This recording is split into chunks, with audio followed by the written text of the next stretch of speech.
رہیں گے۔ تو میں کہتا ہوں کہ سوچ بدلیے، قوانین نہ بدلیے۔ شیعان حسین علیہ الصلوۃ والسلام کسی پر ظلم کیوں نہیں کرتے؟ اس کی وجہ ہی ایک ہے کہ کربلا میں امام حسین علیہ الصلوۃ والسلام اور ان کے رفقا نے اور ان کے انصار نے اور ان کے طرفداران نے ہمیں ظالم کے خلاف کھڑا ہونے کا درس دیا ہے، ظالم بننے کا درس نہیں دیا۔ دنیا کے کسی بھی انسان کو پریانتھا کمارا کی ویڈیو دکھائیے، وہ کہے گا یہ بدترین ظلم ہے۔ ہم شیعان امام حسین علیہ السلام ملک گیر احتجاج کرتے ہیں۔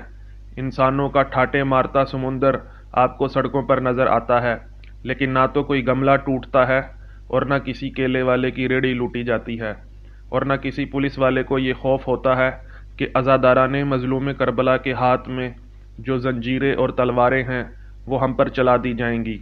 انہیں بہت تسلی ہوتی ہے کہ یہ عزاداران امام مظلوم کسی پر ظلم نہیں کرے